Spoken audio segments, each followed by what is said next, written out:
சக்தி ஜோதிட குழுவின் சார்பாக விசுவாவசு வருஷம் ஆவணி மாத பலன்களை வாக்கிய பஞ்சாங்க பிரகாரம் பார்க்கிறதுக்காக அடியேன் சக்தி சுவாமி ஆகிய நானும் ஆஸ்ட்ரோ KS ஐயங்கார் அவர்களும் டாக்டர் ஹரிஹர சர்மா ஐயா அவர்களும் வந்திருக்கின்றோம். ஸ்ரீ குபேரன் டிவி நேயர்கள் அனைவருக்கும் அநேக நமஸ்காரங்கள். அனைவருக்கும் டாக்டர் ஹரிஹர சர்மாவின் பணிவான நமஸ்காரங்கள். இப்போ நம்ம பார்க்க போகிறது ஆவணி மாதம் காலபுருஷ தத்துவத்தின்படி 3வது ராசியான மிதுன ராசியில் எம்பெருமான் குரு பகவானும் சுக்கிர பகவானும் இருக்காங்க. அதுக்கு அடுத்தது பார்த்தோம்னாக்க 4வது இடமான கர்க்கடகத்தில் புத பகவான் இருக்காங்க. அடுத்தது மாதம் பிறக்கிறது. இந்த மாதத்துக்கு நம்ம என்ன சொல்லுவோம் அப்படின்னாக்க சிம்ம மாதம் அப்படிம்போம். சிம்மத்திலேயே சூரிய பகவான் ஆட்சி பெற்று இருக்கார், கூட கேது பகவானும் அங்கேயே இருக்கார். காலபுருஷ தத்துவத்தின்படி 6ஆம் இடம் அப்படின்றது கன்னி. கன்னியில் செவ்வாய் இருக்கிறார். கடந்த காலகட்டங்களில் வக்ரம் ஆகியிருந்தவர் வக்ர நிவர்த்தி ஆகியிருக்கார். அதுக்கு அடுத்தது பார்த்தோம் அப்படின்னாக்க காலபுருஷத்தின்படி 11ஆம் வீடு கும்ப வீடு. இந்த கும்ப வீட்டில் சனி பகவானும் ராகு பகவானும் இருக்கார். இதில் என்ன ஒரு விசேஷம் அப்படின்னாக்க கடந்த 2/7/2025 17/11/2025 வரலும் சனி பகவான் வக்ர நிலையில் இருக்கார். வக்ரம் அப்படின்னாக்க செயலற்ற நிலையில் இருக்கிறார். அப்போ இந்த காலகட்டங்களில் என்னென்ன ராசிகளுக்கு என்னென்ன நற்பலன்களை தருவாங்க? விஸ்வாவசு வருஷம் ஆவணி மாதத்தினுடைய கிரக சாரங்களை இப்போ பார்க்க போகிறோம். அதாவது பொதுவாகவே மெதுவாக செல்லக்கூடிய கிரகம்னு சொல்லக்கூடிய மாத கிரகங்கள், அதாவது சூரியன், செவ்வாய், புதன் மற்றும் சுக்கிரன், இந்த 4 கிரகங்களினுடைய மாற்றங்களை சொல்லுவோம். சூரியன் ஏற்கனவே ஆவணி மாதம்ன்றதுனால சிம்மத்தில் வந்துட்டார். இந்த மாதம் பார்த்தாலேயானால் செவ்வாய் இந்த மாதத்தினுடைய கடைசி, அதாவது 14/9/2025 தான் அவர் கன்னியா ராசியிலிருந்து அவர் துலா ராசிக்கு போகிறார். சரி, சுக்கிரன் எங்கே இருக்கார்? சுக்கிரன் இருக்கக்கூடிய இடம் அப்படின்னு பார்த்தாலேயானால் மிதுனத்தில் இருக்கார். மிதுனத்திலிருந்து முதல்ல ஒரு 4 நாள் 21ஆம் தேதி அன்னைக்கு கடகத்துக்கு போகிறார். அதற்கு பிறகு பார்த்தாலேயானால் மாத கடைசி 15/9/2025 அன்னைக்கு சுக்கிரன் கடகத்திலிருந்து சிம்மத்துக்கு போகிறார். புத பகவான் இந்த மாதம் ஆரம்பத்திலேயே உங்களுடைய ராசிக்கு, அதாவது 4ஆம் இடத்துல, அதாவது பார்த்தாலேயானால் கடகத்தில் இருக்கார். கடகத்தில் இந்த மாதத்தில் ஆரம்பிக்கிறார். அவர் ஒரே வாரம் 25ஆம் தேதி அன்றைக்கே சிம்மத்துக்கு போயிடுறார். 25/8/2025 அன்றைக்கி சிம்மத்துக்கு போகிறார். இந்த மாதம் மொத்தமே அவர் சிம்மத்தில் தான் இருக்கார். இதுதான் இந்த மாதத்தினுடைய கிரகங்களின் மாத கிரகங்களினுடைய மாற்றங்கள். சரி, இப்போ ஒரு ராசியாக மேஷம் முதல் மீனம் வரை என்னென்ன பலன்கள் இந்த மாற்றத்தில் வருது அப்படின்றத நம்ம பார்க்கலாம். அன்பார்ந்த தனுர் ராசி என்பர்களே, இந்த ஆவணி மாதம் உங்களுக்கு எப்படி இருக்குன்னு பார்ப்போம். உங்களுடைய ராசிநாதனான குரு பகவான் 4க்கு உள்ளவர் மற்றும் ராசிக்கும் உள்ளவர். அவர் இருக்கிற இடம் அப்படின்றத பொறுத்தளவுக்கு ராசிக்கு 7ஆம் இடத்துல இருக்கார். அப்போ ராசியோடைய அதிபதியே ராசியை பார்க்கும்பொழுது எடுக்கின்ற முயற்சிகள் அத்தனையும் ஏற்றமாக இருக்குமா? ஏற்றமாக இருக்கும். இதை தவிர கடந்த காலகட்டங்களில் ஏற்பட்டுகின்ற தடங்கல்கள் விலகும். கடந்த காலகட்டங்களில் உடல் நலத்தில் ப்ராப்ளங்கள் இருந்துகிட்டு அந்த உடல்நல ப்ராப்ளங்களில் கிராஜுவலான இம்ப்ரூவ்மெண்ட்டு, கன்சிஸ்டண்ட்டான இம்ப்ரூவ்மெண்ட் இருக்குமா? கண்டிப்பாக இந்த காலகட்டங்களில் இருக்கும். நீங்கள் எடுக்கக்கூடிய முயற்சி அப்படின்றது, முயற்சி ஸ்தானாதிபதி அப்படின்றத பொறுத்தளவுக்கு சனி பகவான், அங்கே இருக்கக்கூடிய ராகு பகவான். முயற்சியில் சின்ன சின்ன பின்னடைவு ஏற்பட்டாலும் இறுதி வெற்றி உங்களுக்கே அப்படின்னு சொல்லலாமா? இறுதி வெற்றி உங்களுக்கேன்னு சொல்லலாம். ஏன் இறுதி வெற்றி அப்படின்னாக்க 7 உள்ள ராசி பகவான் குரு பகவான் தன்னுடைய விசேஷ பார்வையான 9ஆம் பார்வையினால முயற்சி ஸ்தானத்தை பார்க்கறதுனால எடுக்கின்ற முயற்சிகள் அத்தனையுமே வெல்லக்கூடிய வாய்ப்புகள் உண்டு. மாத்ரு உடல் நலத்தில் நல்ல முன்னேற்றம் இருக்குமா? இருக்கும். அதே போல் பித்ருக்காரனான சூரிய பகவான் 9ஆம் இடத்திலேயே ஆட்சி பெற்று இருக்கக்கூடியது மிக மிக மிக மிக விசேஷமானது. அப்போ இந்த தனுர் ராசிக்காரங்களுக்கு தாயுடைய ஆசீர்வாதமும் சரி, தகப்பனுடைய ஆசீர்வாதமும் பரிபூரணமாக இருக்கிறதுனால வெற்றி வெற்றி வெற்றி எப்பொழுதுமே பொறுத்தளவுக்கு நம்மளுடைய அந்த காலகட்டங்களில் மகாபாரதத்தில் பஞ்சபாண்டவர்கள் அத்தனை பேரும் இந்திரர்கள், சூரிய புத்திரர்கள் அத்தனை பேரையும் எழுத்தவர் அப்படின்றத பொறுத்தளவுக்கு யார் அப்படின்னு கேட்டிங்கனாக்க துரியோதனன். துரியோதனன் மனித பிறவி. இருந்தாலும் கடவுளான கிருஷ்ண பகவானால் வதம் செய்யப்பட்டார். ஆனால் அவர் ஏன் இவங்க கூட மோதி கடைசியில் பண்ண முடியும் அப்படின்னு கேட்டிங்க அப்படின்னு சொன்னாக்க, தாய் தந்தையுடைய ஆசீர்வாதம் பெற்றவர் துரியோதனன். எப்பொழுதுமே எந்த ஒரு ராசிக்காரர்களுக்கு தாய் தந்தையுடைய ஆசீர்வாதம் இருந்தால் வெற்றி வெற்றி வெற்றி கிடைக்கக்கூடியது. அதே போல் இந்த தனுர் ராசிக்காரங்க தாய் தந்தையை டெய்லி காலையில் வெளியில் கிளம்பும்போது தாய் தந்தையை வணங்கிட்டு போங்க.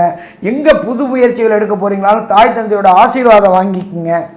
கண்டிப்பாக வெற்றி பெற முடியுமா? வெற்றி பெற முடியும். அடுத்தது 7ஆம் பாவத்தில் சுக்கிர பகவானும் குரு பகவானும் இருக்காங்க.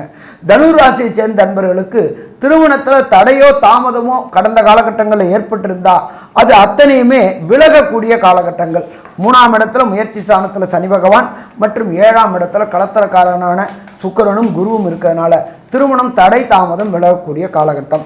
அதே போல் இந்த தனுர் ராசியை சேர்ந்த அன்பர்களுக்கு நீண்ட நாட்களாக சந்தான பாக்கியம் என்கின்ற வம்சம் விருத்தி இல்லாதவர்களுக்கு வம்சம் விருத்தியும் கிடைக்கக்கூடிய காலகட்டங்கள். ஸோ மொத்தத்தில் பார்த்தோம்னா இந்த தனுர் ராசி என்பர்களுக்கு இந்த ஆவணி மாதம் அற்புதமான மாதம்னு சொல்லலாம்.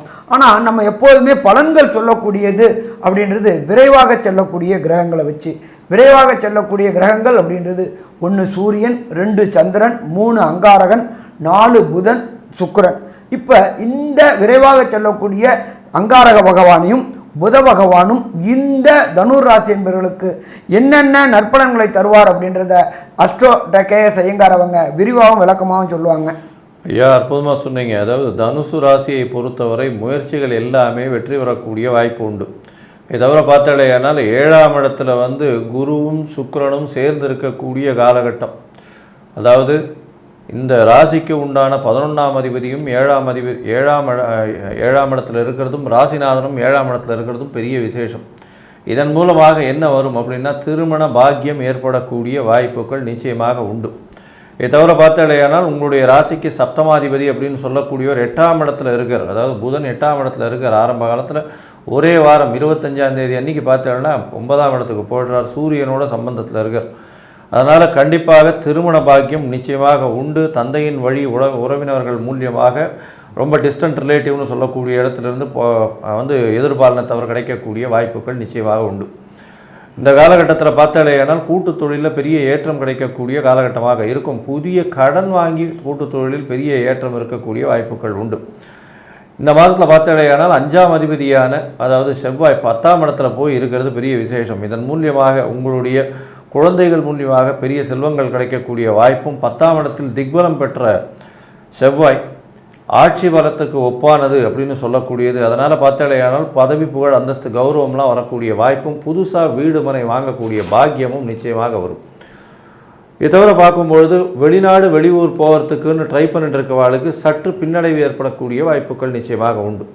இந்த காலகட்டத்தில் பார்க்கும்பொழுது புதன் உங்களுடைய ராசிக்கு 7 அதிபதி 9ஆம் இடத்துல போய் இருக்கிறதுனால சொந்த தொழிலில் சிறு சிறு மாற்றங்கள் ஏற்படுத்த வேண்டிய கட்டாயங்கள் இருக்கக்கூடிய காலகட்டமாக அமையப்போகிறது. புதிய வேலை கிடைக்கும், வேலையில் ஏற்றங்கள் கிடைக்கக்கூடிய வாய்ப்புகள் நிச்சயமாக உண்டு. இந்த மாதத்தில் பார்த்தாலேயானால் அதாவது விஸ்வாவசு வருஷம் ஆவணி மாதத்தில் பார்த்தாலேயானால் உங்களுடைய ராசிக்கு முயற்சிகள் எல்லாமே நல்லபடியாக இருக்கும். ஏன்னா 3ஆம் இடத்துல ராகுவும் இருக்கார், சனியும் இருக்கார். அபரிமிதமான ஏற்றத்தோடு முயற்சிகள் செய்யக்கூடிய வாய்ப்புகள் உண்டு. இந்த முயற்சி செய்யக்கூடிய வாய்ப்புகள் மூலியமாக பார்த்தாலேயானால் எல்லா விதமான விஷயங்களும் கைகூடக்கூடிய பாக்கியம் உண்டு. இருப்பினும் சில நாட்கள் இந்த முயற்சிகளை தள்ளி போடுவது நல்லது அப்படின்னு சொல்கிறோம். ஏன்னா இந்த சில நாட்கள்னு சொல்லக்கூடியது சந்திராஷ்டம நாட்கள். 8ஆம் இடத்தில் சந்திர பகவான் மறைந்திருக்கக்கூடிய காலகட்டம். அதனால் சந்திர பகவான் 8ஆம் இடத்தில் இருந்தால் மதிகாரகன் மறைந்திருக்கக்கூடிய காலகட்டத்தில் நிச்சயமாகவே உங்களுக்கு மதி மயங்கி தவறான முடிவுகள் எடுக்கக்கூடிய வாய்ப்பு உண்டு. இந்த காலகட்டம் இன்னைக்கு இதுக்கு என்ன எளிய பரிகாரம், மொத்தத்தில் இந்த மாதத்தில் என்ன பரிகாரம் பண்ணால் ஒரு பெரிய ஏற்றத்தை கிடைக்கக்கூடும் அப்படின்றத நம்ம ஐயா கிட்ட கேட்போம். ஐயா ரொம்ப அற்புதமாக விவரமாக விளக்கமாக சொன்னீங்க. சந்திரன் 8ஆம் இடத்துல இருக்கிற போது மன கிளேசங்கள் சஞ்சலங்கள்லாம் ஏற்படும் அப்படிங்கிறதெல்லாம் சொன்னீங்க. அப்போ அந்த மன சஞ்சலங்கள் இருக்கிற போது எந்த ஒரு முடிவையும் எடுக்கக்கூடாதுன்னு நம்முடைய முன்னோர்கள் சொல்லி தான் இந்த சந்திராஷ்டம தினங்களே ஏற்பட்டது. அப்போ இந்த சந்திராஷ்டம தினங்கள் உங்களுக்கு வரக்கூடிய இந்த ஆவணி மாதத்தில் 20/8/2025 புதன்கிழமை இரவு 8:27 தொடங்குது. 21/8/2025 வியாழக்கிழமை, 22/8/2025 வெள்ளிக்கிழமை, 22/8 இந்த 3 நாட்களும் வந்து உங்களுக்கு வந்து சந்திராஷ்டம தினங்கள். இந்த சந்திராஷ்டம தினங்களில் வந்து புதிய முயற்சிகள் எதுவும் எடுக்க வேண்டாம். அதே போல் பிரயாணங்களும் செய்ய வேண்டாம். இந்த பிரயாணங்கள் செய்கிற போதும் சில பிரச்சனைகள் வரும். அதுக்காகத்தான் பிரயாணங்கள் செய்யக்கூடாது அப்படின்னு சொன்னாங்க. அதே போல் புதிய முயற்சிகள் எதுவும் புதுசாக தொடங்குனீங்கன்னா அது இப்போ வந்து பார்க்குறதுக்கு நீங்கள் வந்து ரொம்ப ஆர்வமாக வந்து தொடங்குவீங்க. அது வந்து பின்னாடி வந்து தொல்லை கொடுக்கும். அப்போ அதுக்காகத்தான் அதையும் தொடங்க வேண்டாங்கிறதுக்காக சொல்லியிருக்காங்க. அதனால் தொடங்காமல் இருக்கிறது நல்லது. இதில் வந்து புதிய முயற்சிகள் கண்டிப்பாக தவிர்த்துருங்க. அவசியமாக போகாமல் இருக்க முடியாது, போய்த்தான் ஆகணும் அப்படிங்கிற போது சந்திர பகவானுக்குரியது வந்து பால்.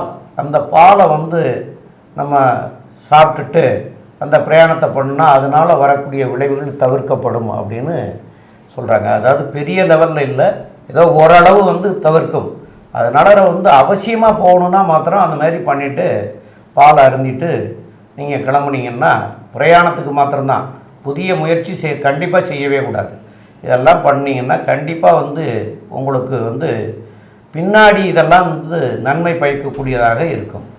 இப்போ குரு பகவான் உங்களுக்கு ராசிக்கு 7ஆம் இடத்துல இருக்கிற காரணத்தினாலேயும் நீங்கள் ஆலங்குடி சென்று வழிபட்டுட்டு வர்றது நல்லது. அந்த ஆலங்குடி சென்று வழிபடுறது கூட வியாழக்கிழமை அன்னைக்கு போய் வழிபடுறது மிக மிக சிறந்தது. இந்த வியாழக்கிழமையில் வழிபட்டுட்டு வரும்போது ஏழை எளிய மக்களுக்கு தான தர்மங்கள் பண்ணுங்கள். முதியோர் இல்லங்களில் இருக்கிறவங்களுக்கோ இல்லை முதியோர்களுக்கோ அவங்களுக்கு வேணுங்கிற வஸ்திர தானம், இல்லைன்னா வந்து அவங்களுக்கு வேணுங்கிறதுக்கு உண்டான பொருள்கள் என்னவோ தேவைக்கு உண்டான பொருள்களை வாங்கி கொடுக்கறது, அதெல்லாம் தர்மத்தில் வந்து மிகச்சிறந்த தர்மம். அன்னதானம் மாத்திரமே தர்மம் இல்லை, இதெல்லாம் பண்ணுங்கள். அதேமாரி ஏழை எளிய மக்களுடைய குழந்தைகளுக்கு படிப்பு செலவுக்காக ஃபீஸ் கட்டலாம். இல்லைன்னா அவங்களுக்கு புஸ்தகம், நோட்டு புக்கு, அவங்களுக்கு படிக்கிறதுக்கு உண்டான உபகரணங்கள் என்னவோ அதையெல்லாம் வாங்கி கொடுக்கலாம். இதெல்லாம் பண்ணினீங்கன்னா உங்களுக்கும் உங்களுடைய சந்ததிக்கும் பெரிய நன்மைகள் கிடைக்கக்கூடிய வாய்ப்புகள் உண்டு. உங்களோட போகாது, அது உங்களுடைய சந்ததியும் அது தலைகாக்கும். அதனால் வந்து அந்த மாதிரி தர்மங்கள் பண்ணுங்கள். மேலும் உள்ள விவரங்களை நம்முடைய ஆஸ்ட்ரோ கேஎஸ் ஐயங்காரவங்க சொல்லுவாங்க. ஐயா, அற்புதமாக சொன்னீங்க. தனுசு ராசியை பொறுத்தவரை திருமணம் கைகூடும்.